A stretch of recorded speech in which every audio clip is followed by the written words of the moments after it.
말씀은 누가복음 19장 36절에서 44절 말씀입니다.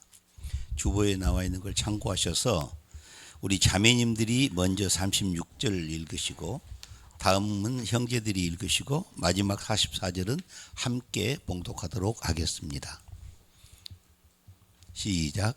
가실 때 그들이 자기의 겉옷을 길에 펴더라.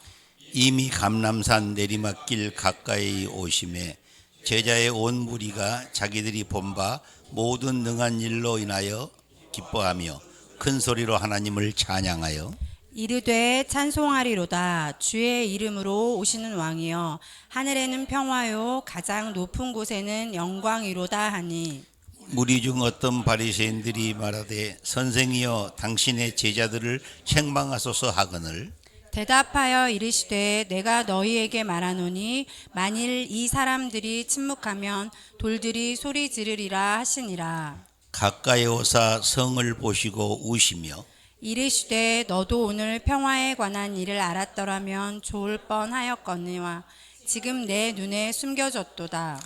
날이 이를지라 내 원수들이 토둔을 쌓고 너를 둘러 사면으로 가두고 또 너와 및 그 가운데 있는 내 자식들을 땅에 메어치며 돌 하나도 돌 위에 남기지 아니하리니 이는 내가 보살핌 받는 날을 알지 못함을 인함이니라 하시니라.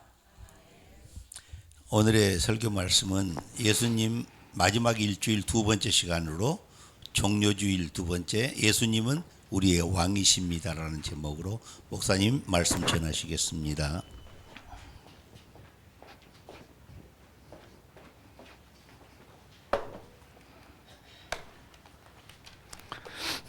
예, 모두 평안하셨나요?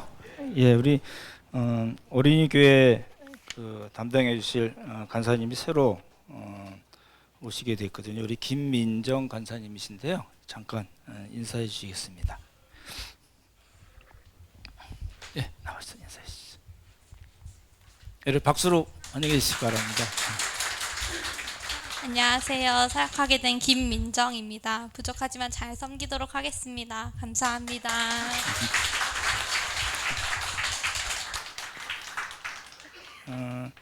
우리 명지대학교 이제 4학년 되는 자매시고요. 아동학과하고 디지털 미디어학과 지금 전공하고 계십니다. 그래서 교회에서도 여러 부서에 특별히 유년부에서 찬양 인도도 많이 하시고요. 대학교에서는 이제 채플팀 또 방송국장 이렇게 여러 가지 활동을 많이 하셨습니다. 우리 어린이 교회 위해서 수고하실 때로 많이 도와주시고 또 위해서 기도해 주시면 좋겠습니다. 전에 인사드렸던 분은 개인 사정으로 사임을 바로 하셨고요. 그렇게 됐습니다. 예, 오늘 교재에 나온 거 받으셨죠? 안 받으신 분들 하시고 이제 우리 노장로님이 올려주시는 퀴즈하고 이거랑 같이 이러면 하시면 될 것 같고요. 책 소개 제가 올렸는데 이게 구정 때 시간이 많으신가요? 신구약 중간사 이야기라고요. 이렇게 가격은 10,000원으로 돼 있고 한 200페이지 조금 넘습니다. 근데 굉장히 좋은 책입니다. 제가 백석 신대원에서 공부할 때 가르쳤던 교수님 쓴 책인데요. 어렵지 않습니다. 어렵지 않고 좀 이렇게 이야기체식으로 풀어서 쓰셨기 때문에 이제 신구약 중간사를 잘 보시면, 왜냐하면 이제 저희가 예수님의 마지막 일주일 때 나오는 이야기들이 이렇게 이 책을 보시면 도움이 많이 되실 것 같아서 이제 소개를 다시 해드립니다. 예수님의 마지막 일주일 두 번째 시간, 종료주일 두 번째, 예수님은 우리의 왕이십니다. 똑같은 제목으로 오늘 하나님 말씀 같이 보겠습니다. 어렵지 않게 하면 좋겠다 싶은 생각이 들긴 하는데, 여러분이 이제 기억을 좀 해주시면 좋을 것 같아요. 예수님의 마지막 일주일에 주일날부터 시작하잖아요. 그걸 이제 종려나무 가지 우리 뭐라 그러죠? 데이트 팜이라거나 팜 선데이라고 그러죠. 그래서 종려가지를 이렇게 흔들고 자기들의 겉옷을 벗어서 예수님 가시는 길에다 깔아 놓은 날이 주일날이고, 그래서 이제 종려주일이라고 합니다. 따라해보죠. 종려주일. 예, 그게 이제 주일날 있었던 이야기거든요. 그러니까 예루살렘 성에 먼저 입성을 하시고, 그리고 좀 쭉 올라가서 예루살렘 성전에 이제 예수님께서 들어가시고 성전을 둘러보시고, 이제 우리 마리아 이야기는 아시잖아요. 베다니로 가신. 그게 이제 주일 코스입니다. 그래서 두 가지, 예루살렘 성에 입성하셨다, 그리고 예루살렘 성전을 예수님께서 방문하셨다. 이런 거 두 가지 사건만 이제 기억을 해두시면 좋을 것 같아요.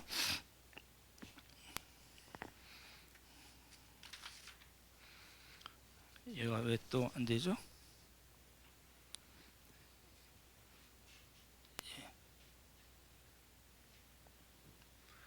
이럴 때는 우리 이용호 집사님이 짠 나타나셔야 되는데 어떻게 해야 되는지 잠깐 이 복습을 해볼까요? 보십시오. 예수님이 어디서 그 나귀 새끼를 타셨죠?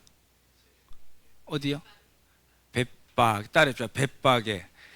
모르셔도 됩니다. 이제 아시게 될 거예요. 벳박에서 나귀 새끼를 타시는데 어디 있는 걸 가지고 오라고 그러셨죠? 베다니. 그렇죠? 근데 멀지 않은 데입니다. 말씀드렸던 대로 뭐 한 300-400 정도뿐이 안 되는 거리거든요. 그래서 벳박에서 나귀 새끼를 타시고 이렇게 감난산을 올리브산, 그냥 혼용해서 쓸게요.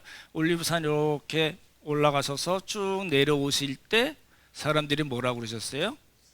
예, 호산나. 주의 이름으로 오시는 이, 주의 이름으로 오시는 왕, 다윗의 자손, 이스라엘의 왕, 이렇게 예수님을 환영했던 겁니다. 그리고 이제 그 기드론 골짜기라고 그러죠. 골짜기에 쑥 깊이 들어가 있는데 거길 거쳐서 예루살렘 성에 먼저 들어가셨고, 그리고 이 예루살렘 성전에 들어가서 성전을 쭉 돌아보시고, 그리고 다시 베다니로 가신 게 이제 종려주일, 주일날의 코스입니다. 대충 기억은 되시죠? 예, 그걸 좀 잘 기억을 해두시면은 성경 읽으실 때 도움이 될 것 같고요. 예, 지금 말씀드린 내용입니다. 그렇죠? 이제 눈물은 이제 예루살렘 성에 입성하시기 전에 이제 오늘 본문에 나오죠. 예수님이 눈물을 흘리신 사건이 나오고요. 이제 종려주일 세 번 다 세 번의 설교가 있는데, 세 번의 설교의 결론은 결국 우리는 예수님을 믿고 영접하고 따른다는 건데, 그것은 결국 예수님을 우리의 왕으로 모셔서 사는 것이다 라는 겁니다. 그게 관계된 거를 이제 볼 거예요. 이게 맨 뒤에도 나오겠죠. 이제 성전산 지난번에 봤던 거 기억나시나요? 1번이 어디라고요? 예, 베다니. 따르죠. 베다니. 예, 2번이 어디라고요? 벳박에 나귀를 타신 곳이죠. 그래서 이렇게 쭉 내려가시죠. 내려가서 이제 사람들의 환영을 받고, 그리고 4번이 어디죠? 예루살렘 성전인가요? 예루살렘 성인가요? 예루살렘 성이죠. 먼저 들어가셨다가, 그리고 3번 예루살렘 성전으로 가신 겁니다. 이제 기억이 되시죠? 왜 이렇게 자꾸 사진이나 그림을 보여드리냐면, 우리가 이제 성경을 읽을 때 그러셨나 보다 하고 그냥 쑥 지나가니까 이게 머릿속에 입체적으로 전혀 구성이 안 돼 있어요. 그죠? 예, 입체적으로 구성이 잘 돼 있으면 성경을 읽을 때 성경에서 나오는 써 있는 그 단어들이 이렇게 우리 눈으로 팍팍 튈 거라는 겁니다. 그래서 자꾸 이제 반복해서 말씀을 드리는 거예요. 이렇게 보시면은 이제 감람산이 있겠죠? 예, 감람산이 있고 예루살렘 성이 있고 성전이 있는 성전산이 있습니다. 이 높이 차이가 있다고 말씀을 드렸죠. 이제 오늘 볼 게 이제 다윗성입니다. 다윗성 하면 여러분 딱 다윗성이 뭐죠? 지금 저희가 예루살렘 성하고 예루살렘 성전을 얘기했는데 다윗성은 뭐예요? 예, 다윗성이 예루살렘 성입니다. 우리가 흔히 예루살렘 얘기하는 이게 이제 같은 걸로 보셔야 됩니다. 근데 그거를 조금 자세히 오늘 좀 살펴보려고 그래요. 그 City of David 이렇게 지금 그 예루살렘에 가시면 그렇게 써 있습니다. 써 있고 이제 뭐 수금 이런 거 많이 했었잖아요. 그 악기 같은 것도 있는 거고요. 잠깐 지난주에 봤던 거 말씀을 드리면은 성전 산은 아브라함이랑 관계가 되죠. 아브라함이 이삭을 바친 게 어디라고요? 예, 모리아산. 따라해 주십시오. 모리아산입니다. 그리고 다윗이 이제 교만을 떨었죠. 그죠? 잘 나가다가 교만을 떨고 인구 조사를 하는 바람에 3일 동안 자기 백성 7만 명을 잃게 되는 장면이 나오고 하나님께서 갓 선지자에게 말씀하셔서 이제 번제와 화목제를 드리라고 하신 곳이 이 성전산인데 거기는 어떻게 표현이 되어 있어요? 무슨 타작마당, 누구의 타작마당이요? 따라해보자. 아라우나 또는 오르난. 예, 아라우나는 여부스 말이라고 그랬고 오르나는 히브리어라고 말씀드렸죠. 그러니까 이제 뭘로 외우셔도 상관이 없고요. 그 타작마당에서 이제 그 제사를 드릴 때 번제와 화목제물을 드렸을 때 이제 재앙이 그치는 장면이 나옵니다. 그게 이제 아브라함의 모리아산 그리고 다윗의 아라우나의 사람 이름입니다. 아라우나의 타작마당 또는 오르난의 타작마당. 그 동네가 뭐라고요? 모리아산이고 지금 거기다가 나중에 솔로몬이 성전을 지은 겁니다. 그래서 솔로몬이 성전을 졌죠. 성전이 지어 있는 산이죠. 그래서 성전산이라고 이야기합니다. 되시나요? 예, 저희가 그걸 본 겁니다. 그럼 이제 다윗성은 이거 옆으로 좀 나왔네요. 예, 다윗성은 이제 오늘 조금 요걸 좀 자세히 보려고 하는데요. 다윗성은 다른 말로 뭐라고 그런다고요? 예루살렘성. 또 다른 말로 원래 시온 산성. 나중에 시온에 대해서 말씀을 또 드리겠지만 일단은 여기 예루살렘 성 그다음에 다윗성, 시온 산성은 같은 걸로 일단 보시면 될 것 같습니다. 성전산 아랫동네 되시나요? 예. 이제 여부스 족속에게 이제 이렇게 빼앗은 이게 산성이죠, 그렇죠? 예. 이제 조금 더 들어갈게요. 이제 우리가 보는 이제 이 성전산 말고 지금 오늘 포커스는 이제 다윗성 예루살렘 성의 포커스를 맞추는데 여기가 이 골짜기가 있어요. 그러니까 이렇게 보시면 돼요. 한 750m, 780m 정도 되는 높은 곳에 성이 있는 거예요. 시온산성이 있는 걸 다시 빼앗아서 다윗성이라고 얘기했고 우리가 얘기하는 예루살렘 성인데 이게 아주 천혜의 요새예요. 공격하기가 쉽지 않은 로마도 나중에 나오겠지만 로마도 한 3년 정도 걸려서 예루살렘 성을 함락하거든요. 그러니까 쉽지 않은 동네예요.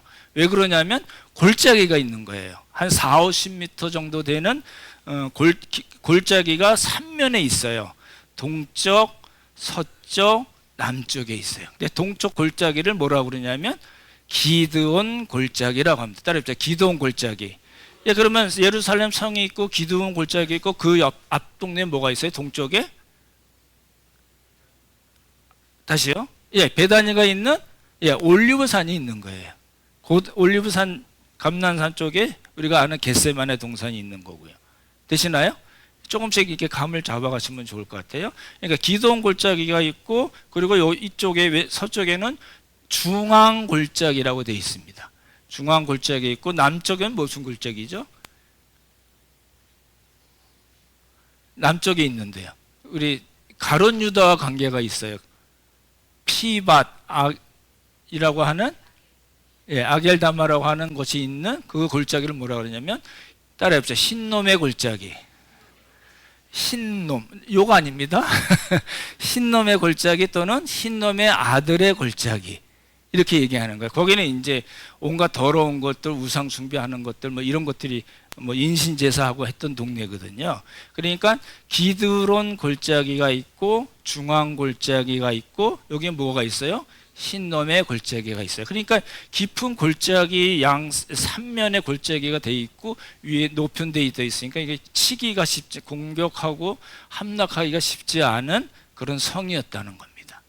그렇죠? 예. 이제 계속 똑같은 거 나올 겁니다. 그래서 이제 기드론 골짜기가 있고 중앙 골짜기 있고, 근데 이제 중앙 골짜기는 지금 가면 없습니다. 왜냐하면 서쪽으로 확장을 하면서 다 메꿔졌어요. 그러니까 지금 있는 거는 기드론 골짜기하고 흰놈의 골짜기는 있습니다. 그렇죠? 그렇게 보시면 될 것 같죠? 이제 다른 각도에서 본 거죠. 성전산이 위에 있고 예루살렘 성이 있고 기드론 골짜기, 중앙 골짜기, 요 남쪽에 무슨 골짜기요?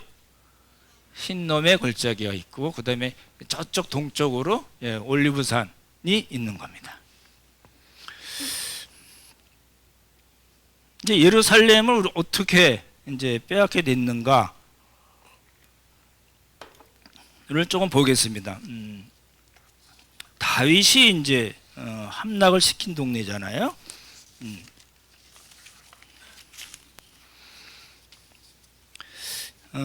다윗이 이제 그 사무엘하 5장이에요. 아까 다윗이 인구 조사에서 하나님으로부터 이렇게 침을 당한 이야기는 사무엘하 24장. 그러니까 사무엘하 맨 마지막 장이고요. 이제 여부스 족속 시온 산성을 빼앗은 것은 사무엘하 5장에 나옵니다. 먼저 한번 찾아볼까요? 예. 사무엘하 5장, 우리 470쪽이네요. 성경을 한번 보시면 좋겠습니다. 5장 1절을 한번 먼저 같이 한번 몇 구절 읽겠습니다. 1절 먼저 읽어볼까요? 찾으셨나요? 같이 읽죠. 시작. 이스라엘 모든 지파가 헤브론에 이르러 다윗에게 나와 이르되 보소서 우리는 왕의 한 권력이니이다. 이거는 이제 사울이 죽고 나서 다윗이 왕이 됐는데 어디로 사람들이 모였어요? 헤브론입니다. 따르죠. 헤브론. 이게 이제 다윗 왕국의 첫 번째 수도입니다. 그리고 5절 한번 읽어볼까요? 5절 1절 시작. 헤브론에서 7년 6개월 동안 유다를 다스렸고 예루살렘에서 33년 동안 온 이스라엘과 유다를 다스렸더라. 이건 뭐냐면은 보십시오. 헤브론에서 얼마 다스렸어요? 7년 6개월을 다스리고, 그리고 예루살렘에서 뭐라고요? 얼마 동안? 33년을 이제 다윗이 다스린 이야기가 나오잖아요. 그때의 그 예루살렘에서 33년 할 때는 그 두 번째 수도가 어디라고요? 예루살렘이라는 뜻입니다. 첫 번째 수도는 어디라고요? 헤브론이고 두 번째는 예루살렘입니다. 그래서 예루살렘을 원래 있었는데 다윗이 들어가서 여기 수도가 좋네, 이게 높고 천의 요새고 골짜기 있으니까 여기다 하면 되겠네 해서 그냥 쓱 들어간 게 아니고요. 그 여부스 족속이 있었는데 빼앗은 겁니다. 그렇죠? 그렇게 보셔야 될 것 같고요.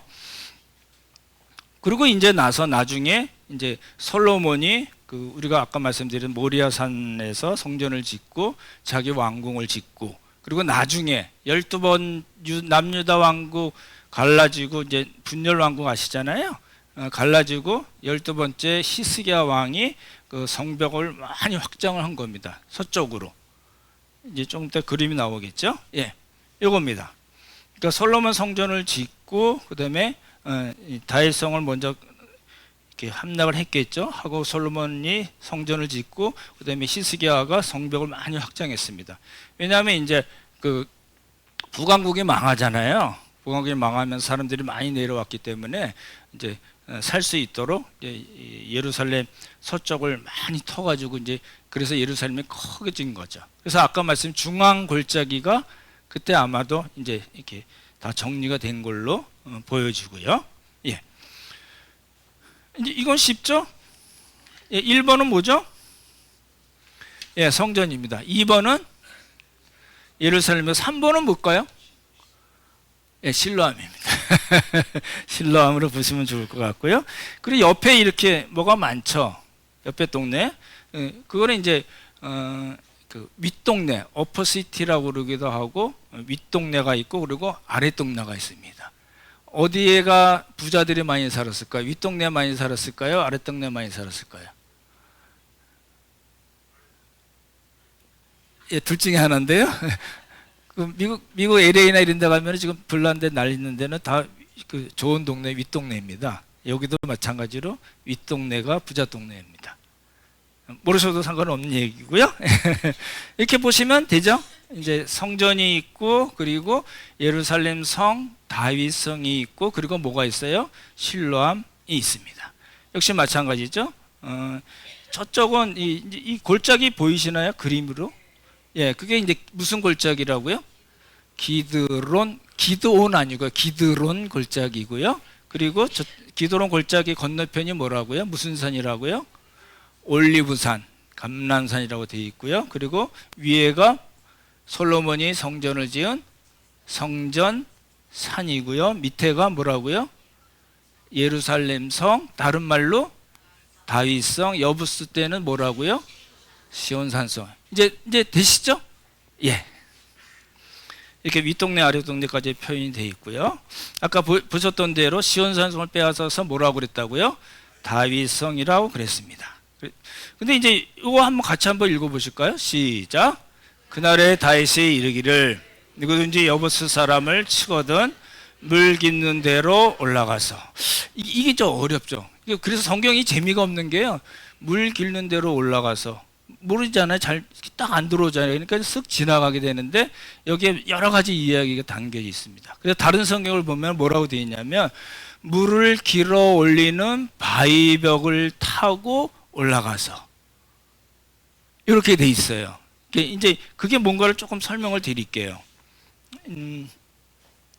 그러니까 물을 길어 올리는 바위벽을 타고 올라가라. 그 예루살렘 성을 함락할 때 이제 요압 장군에게 시키는 거거든요. 이게 다윗의 장군 하면 요압입니다. 요압이 여러 가지 일을 했는데요. 요압 장군을 시켜서 이제 그 물을 길어 올리는 그런 벽이 있는데 거기를 타고 올라가, 이렇게 얘기하는 건데, 이게 그 발견되기 전까지는 이제 한 19세기에 발견이 됐는데요. 그 영국 군인이기도 하고 고고학자인 찰스 워렌이라는 사람이 발견을 했다고 그럽니다. 그래서 이제 워렌스 샤프트 라고 얘기하는데요. 뭐 용어까지는 모르셔도 되는데, 이제 이렇게 빨갛게 표현되어 있는 그게 이제 이 수직 갱도입니다. 그리고 이렇게 성벽 안으로 쭉 연결이 돼 있겠죠. 그러니까 이렇게 보시면 됩니다. 이렇게 터널이 길게 있어요. 물이 귀했던 때잖아요. 그래서 물은 어디서 나오는 거죠, 지금? 기온샘. 우리 아까 실로암 이야기 그래서 나온 거거든요. 기온샘이 콜콜콜콜콜 물이 나오는 거거든요. 성 밖에서.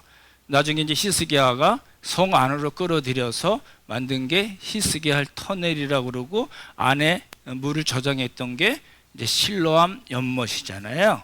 근데 그거 말고 그 전에 이제 이렇게 실로암 물이 콜콜콜 하는데 갖고 오기가 어려운데 터널을 길게 뚫어가지고 한 40m 되는 터널입니다. 40m 터널을 쭉 뚫어가지고, 그리고 아래로 수직으로 이렇게 해서 물을 길어 올렸는데, 그 수직 갱도를 워렌스 샤프트라고 그러고, 그게 한 터널은 40m 되지만 이 수직 갱도는 한 13m가 된다고 그럽니다.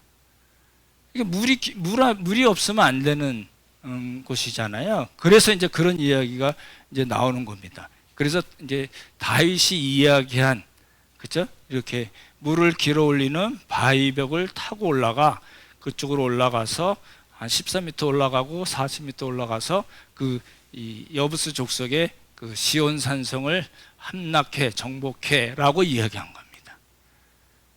그러죠? 예. 몰라도 되는 거 자꾸 얘기하는 것 같은데 사실은 그렇지 않습니다. 이게 그렇게 봐야, 이제 아까 말씀드린 대로 성경이 입체적으로 우리 머릿속에 구성이 되어 있으면 좋을 것 같아서 그런 거거든요. 이렇게 되어 있습니다. 다른 그림이 이렇게 되어 있고, 그래서 기온샘이 있다고 아까 말씀드렸고, 히스기야 터널은 이제 나중에 만들어진 거겠죠. 여기 되어 있고, 이제 고고학자들이 이렇게 이 13m 되는 데를 이렇게 타고 올라가는 그런 모습이고요. 근데 이러한 다윗성 예루살렘 성에 누가 오셨어요? 예수님께서. 뭘 타고 오셨어요? 예, 나귀를 타고 오신 겁니다. 이제 그 얘기가 이제 종려주일 이야기잖아요. 우리 한번 5절, 그 다음에 9절 한번 읽어보시면 좋을 것 같습니다. 같이 읽죠. 시작. 시온 딸에게 이르기를 내 왕이 임하나니 그는 겸손하여 나귀 곧 멍에 매는 짐승의 새끼를 탔도다 하라 하였느니라. 9절. 앞에서 가고 뒤에서 따르는 무리가 소리 높여 이르되 호산나 다윗의 자손이여 찬송하리로다. 주의 이름으로 오시는 이여 가장 높은 곳에서 호산나 하더라. 이렇게 돼 있어요. 이제 네 가지를 설명을 이제 그 구절을 볼 거예요. 첫 번째는 마태가 이야기한 거예요. 여기 시온의 딸, 예루살렘의 딸은 이스라엘 전체를 의미하는 내용이거든요. 예, 이제 뭘 타고 오셨다고요? 예, 근데 나귀 새끼, 그죠? 발음이 좀 억양이 좀 그렇긴 하지만 나귀 새끼를 타고 오셨다라고 보시면 좋을 것 같고요. 뭐라고 얘기했다고요? 호산나 말고 다윗의 자손이요. 다윗 시대 때 다윗과 하나님께서 약속하신 그 다윗 언약을 이루시는 메시아라는 뜻으로 다윗의 자손입니다. 그렇죠? 예, 주의 이름으로 오시는 이, 성부 하나님의 권위, 성부 하나님의 이름으로 오시는 분이라는 뜻이죠. 여기 이제 마태가 쓴 거고요. 마가는 이렇게 되어 있습니다. 찬송하리다 우리 오는 우리 조상 다윗의 나라요. 우리 조상, 이스라엘 백성들의 조상이 다윗이 대표적으로 얘기하잖아요. 아브라함 다윗 얘기하잖아요. 그 다윗의 나라라고 그랬어요. 왜 나라라는 말 썼을까요? 주의 이름으로 오시는 이여 다윗의 자손이여는 이해가 되는데 왜 이렇게 다윗의 나라라는 말을 썼을까요? 그 메시아께서 오시는 것은 그냥 왔다 가시는 거 아니고 그분께서 뭘 갖고 오세요? 하나님의 나라, 하나님의 통치를 갖고 오신다는 뜻입니다. 그러니까 단순히 하나님 나라가 이 땅에 임했습니다라고 끝나는 게 아니라 그 임한 나라, 이 나라라는 것은 통치를 의미하거든요. 그렇죠? 우리 하나님 나라 하면은 구체적인 장소도 의미하지만, 그렇죠? 예. 하나님의 통치를 의미하거든요. 그래서 이제 그 얘기를 하는 겁니다. 메시아께서 오셔서 다윗의 자손님께서 오셔서 다윗의 언약을 성취하신 예수 그리스도께서 하나님의 나라를 가지고 오셨습니다. 우리는 그 하나님의 나라, 하나님의 통치에 이제 순종하겠습니다. 라는 뜻으로 다윗의 나라라는 표현을 쓴 겁니다. 이제 그게 이제 마가복음에서 이야기하는 거고요. 세 번째는 누가는 그렇게 했죠. 주의 이름으로 오시는 뭐라고요?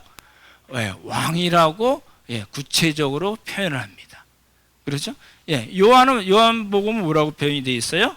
같이 한번 읽겠습니다. 시작. 종려나무 가지를 가지고 맞으러 나가 외치되 호산나 찬송하리로다.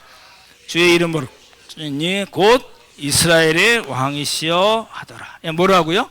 이스라엘의 왕. 역시 마찬가지로 사복음서 기자들이 다 예수님은 누구시라고요? 왕이라고 소개를 하는 겁니다.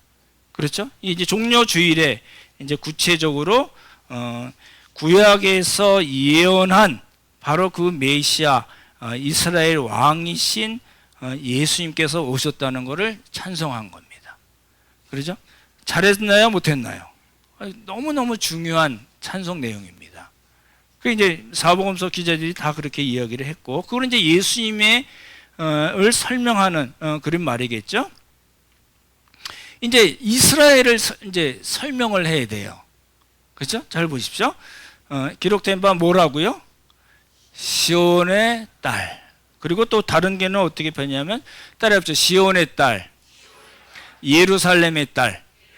예, 다 마찬가지. 의인화했다 그러죠. 그렇죠? 예, 이스라엘 백성들을 의미하죠. 근데 이제 뭐라고 얘기해? 왕이 오시는데 뭐 하지 말라고요? 왜 두려워하지 말라고 그랬을까요? 이제 생각을 해보셔야 됩니다. 당시 정치, 종교, 사회, 문화, 상황을 우리가 이해를 해야 됩니다. 왜 두려워하지 말라고 그랬을까? 예, 이게 이제 중요한 표현이거든요. 또 이건 이제 그 예수님의 오심 종려질 때 꼭 빠지지 않는 선지자는 누구냐면 스가랴 선지자입니다. 학계 스가랴 말라기 할 때 그 스가랴입니다. 한번 같이 읽어볼까요? 시작. 시온에 따라 크게 기뻐할지어다. 예루살렘에 따라 즐거이 부를지어다. 보라, 내 왕이 내게 임하시나니 그는 공의로우시며 구원을 베푸시며 겸손하여서 나귀를 타시나니 나귀의 작은 곳 곧 나귀 새끼니라. 시온의 딸 이해가 되시잖아요. 이스라엘 딸. 이제 스가랴 선지자가 이제 이미 한 학계 스가랴 말라기니까 거의 한 450년 전에 예언을 한 거거든요.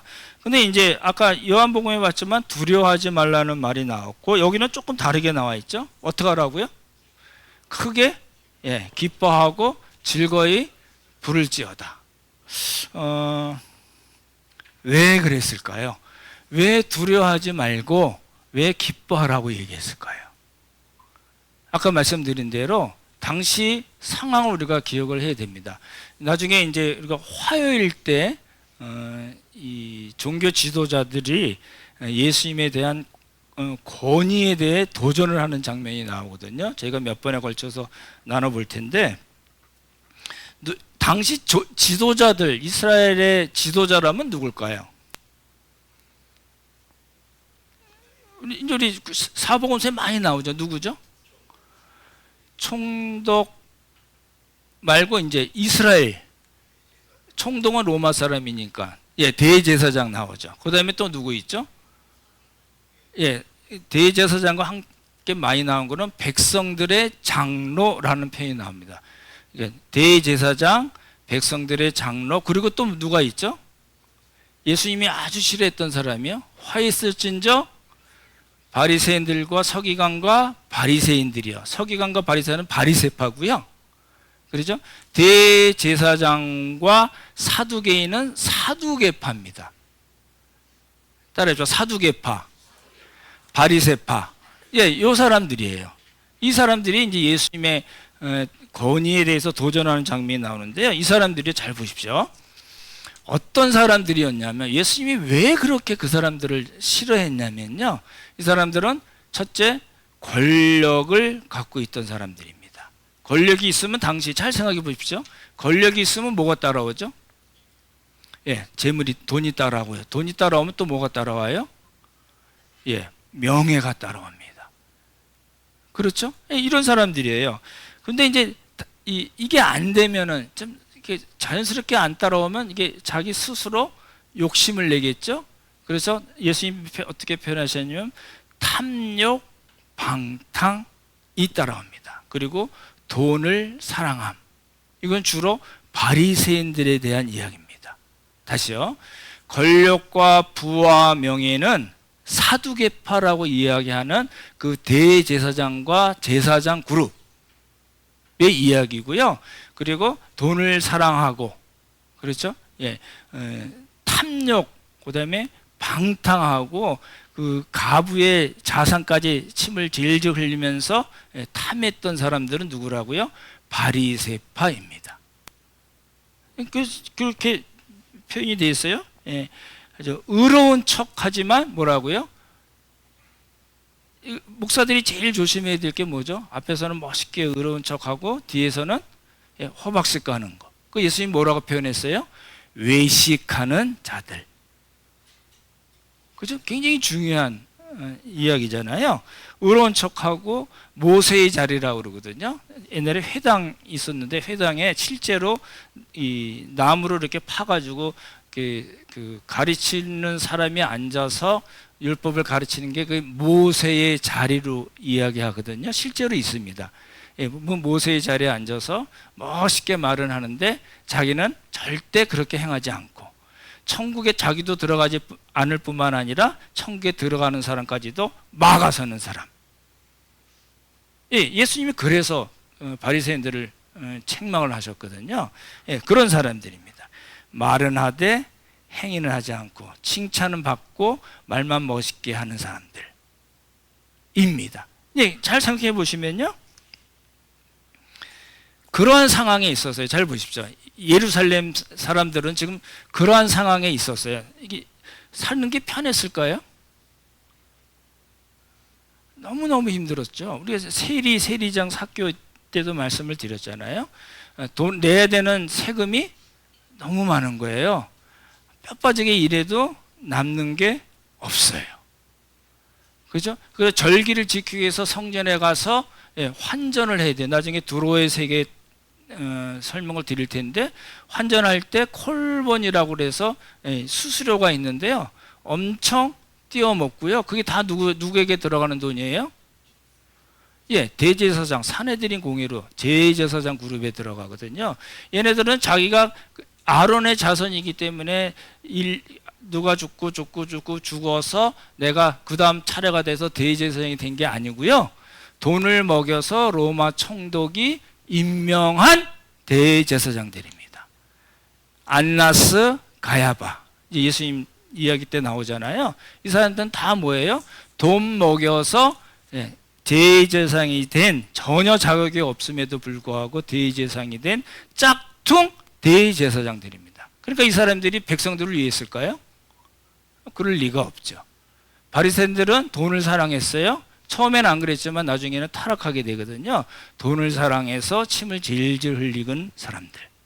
그 사람들 아래에서 정치, 종교, 사회, 문화의 생활을 했던 사람들은 너무너무 힘들었을 거랍니다. 그래서 예수님이 뭐라고 그 예수님에 대해서 이야기가 나오냐면요.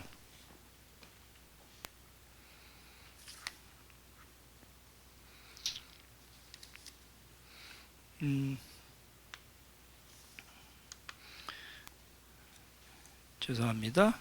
그 전거 보겠어요. 자꾸 넘어가네요.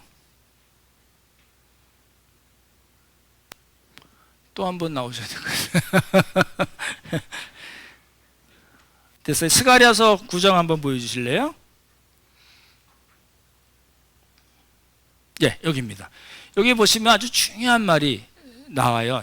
그는 메시아께서 마귀를 타고 또각또각 예루살렘에 입성하실 텐데, 그 예수님은 어떤 예수님이냐면 첫 번째 뭐라고요? 공의의 하나님, 공의 예수님. 그리고 뭐라고요? 예, 구원을 베푸시고요. 그리고 뭐라고요? 겸손. 요 말이요. 요 말과 잠깐 잘 생각해 보십시오. 공의, 구원, 겸손이라고 예언이 된 메시아 예수 그리스도와 조금 전에 말씀드린 이 탐욕에 눈이 멀고 종교, 정치, 권력의 중앙에 있던 사람들, 그렇죠? 백성들을 압제하고 탈취하고 무시하고, 그렇죠? 이용해 먹고 자기의 이익을 위해서 이용해 먹었던 사람들과 예수님은 어떻게 차이가 나세요? 공의로우시고요. 이 사람들 공의로운가요? 그렇지 않죠? 그죠? 이 사람들이 백성들을 천국으로 인도하는 사람이었나요? 아니죠. 자기도 안 들어가면서 들어가는 사람까지도 막았다고 그랬잖아요. 그러니까 그렇지만 예수님은 공의로우시고, 어떠세요? 우리에게 구원을 베푸시고, 이 사람들은요, 칭찬을 받기 좋아하고 거들먹거리고, 그렇죠? 죄인과 세리들, 창기 사회에서 소외받은 사람들을 무시하는, 공개적으로 무시하고 자기만 잘났다고 사는 사람들이지만 예수님은 어떠시다고요? 겸손하셨다는 겁니다. 그래서 공의, 구원, 겸손은 우리가 예수님이 그런 분이시다라고 우리가 아는 건 좋지만, 무엇과 우리가 비교해서요? 얘네들과. 그렇죠? 당시 상황에 우리가 보면은 예수님이 어떤 분이신가에 대한 설명을, 예언을 스가랴 선지자가 했고, 그것을 본 사람들은 기뻐서 어떤 일을 했어요? 가지를 꺾어서 흔들어 대고 자신들의 겉옷을 벗어서 예수님의, 제가 그런 표현을 쓰는데요, 예수님의 지나가시도록 뭘 깔았어요? 잘 생각해 보십시오. 로마 제국 시대 생각하시면 되죠. 왕이 지나가면 그 길에 뭘 깔아요?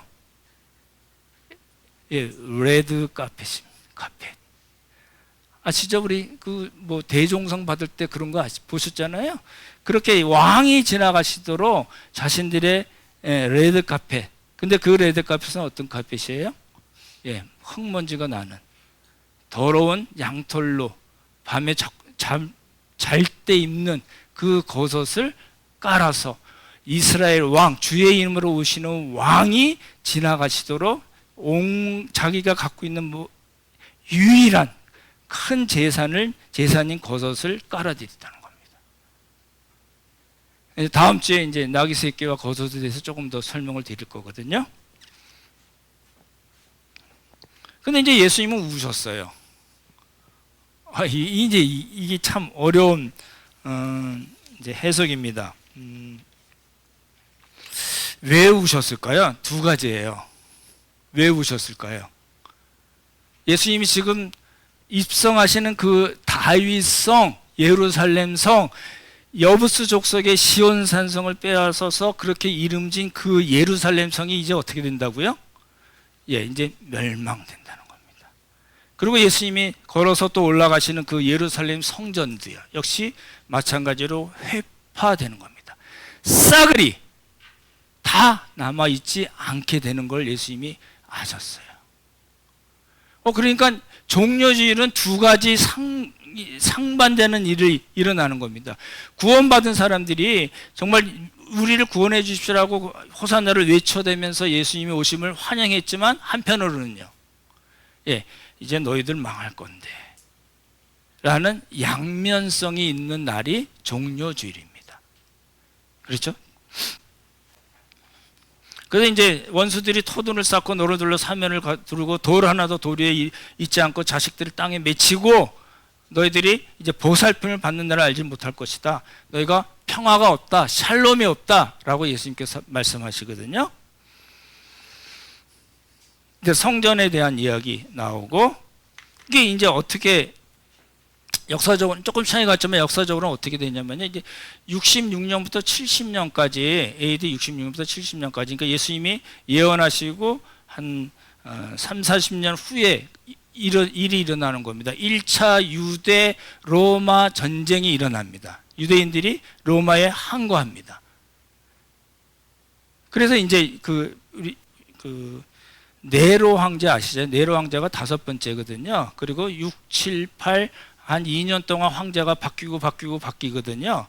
한 사람은 죽고 한 사람은 처형당하고 한 사람은 뭐 자살하고 이런 일들이 일어나서 그 기간 동안 베스파시아누스라는 장군이 예루살렘을 이렇게 포위를 했는데 시간이 걸렸어요. 왜냐하면 로마 제국의 그 사정 황제들이 바뀌는 바람에, 그랬다가 이제 베스파시아누스가 9번째 황제로 초대를 받아서 가고 그 아들 티투스입니다. 디도라고 얘기하죠. 티투스 장군이 예루살렘 성을 70년에 다 싸그리 다 함락시키고 열심당원이 끝까지 버텼던 마사다 항쟁이라고 있습니다. 마사다에서 3년 더 버티다가 1000명이 되는 사람들이 다 자살하고 5명뿐이 안 남는 그런 비극이 일어나거든요. 이 예루살렘 성이 망할 때, 70년에 망할 때 거의 100만 명 정도가 사람들이 죽고요. 아까 자식들을 땅에 맺힌다고 그랬잖아요. 100만 명 정도가 죽고 한 10만 명 정도가 노예로 끌려가는 그런 일이 실제로 벌어졌습니다. 그러니까 종려주일은 뭐라고요? 양면성이 있다니까요. 첫 번째요, 구원받은 사람이 기뻐하고 예수님을 환영한 날이지만, 그 예수님의 그 메시아 주의 힘으로 오시는 왕의 오심으로 인해서 멸망하는 사람들이 있다라는 겁니다.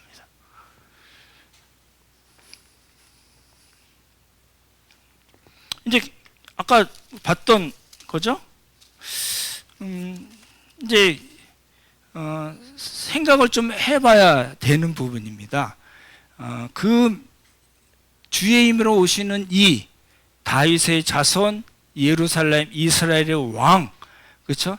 다윗의 나라를 가지고 오시고 하나님 나라의 통치를 갖고 오신 그 예수님께서 이제 나귀를 타고 또각또각 예루살렘 성에 입성하신 것이 지금 예수님을 믿는 우리와 어떤 관계가 있는가, 우리가 생각을 해봐야 된다는 겁니다. 그러죠?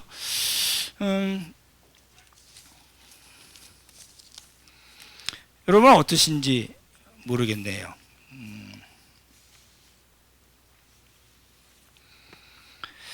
이제 제가 말씀을 묵상하면서요, 그런 생각이 들었습니다. 우리 신자들도 우리는 이제 우리 자식들이 땅에 맺혀지고 평화를 모르고 보살핌이 없는 사람들은 아닙니다. 그러죠? 예, 왜요?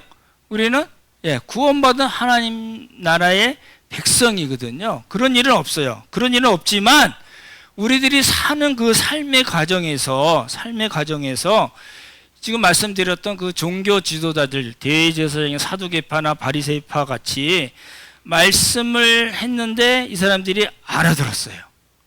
그러거든요. 나중에 화요일 때 말씀드릴 거거든요. 말씀을 듣고 알았는데 문제는 뭐냐면 내 마음대로 사는 거예요. 이제 우리 신자들이 그럴 수가 있다는 겁니다. 그걸 이제 성경에는 뭐라고 표현하냐면 완악하다, 강팍하다. 강팍이 아니고 야로 표현이 되거든요. 강팍하고요. 목이 굳었다고 표현합니다. 그래서 당시 종교 지도자들과 같이 권력, 부, 명예, 칭찬, 돈을 사랑함에 빠질 수가 있습니다. 누가요? 우리들이요. 까딱하면 이제 여러분 저 TV 볼 때 안성에 가면 그 남사당 팬가요? 뭐 그런 외줄 타기 하는 거 있잖아요. 밧줄 타기 하고 올라가서 이렇게 하는 거 있잖아요. 그거 하는 여자분 스토리가 나온 걸 봤는데요. 까딱하면 넘어가잖아요. 하루에 9시간씩 뭐 훈련하는데요. 그 생각 그거 보면서 우리도 하나님 나라의 백성이고 하나님의 자녀지만 까딱하면 어떻게 한다고요? 넘어지는 거죠. 나는 뭐 이제 40년, 뭐 50년이야, 뭐 예수님 믿은지 그런 거 없습니다. 그죠? 그런 분들이 더 잘 넘어가요. 까딱하면 넘어가거든요. 세상으로 넘어가고요, 권력으로 넘어가고요, 돈을 사랑함으로 넘어가고요, 자 이기주의로 넘어가고요. 그럴 수가 있다는 겁니다. 이제 종려주일을 맞이하는 두 부류의 사람들의 이야기를 통해서 우리가 생각할 거는 나 조심해야 되겠네 라는 겁니다. 그러죠? 여러분 조심하고 사시나요? 하루하루 이 살얼음판을 걷듯이 평화가 없다는 이야기가 아니고요.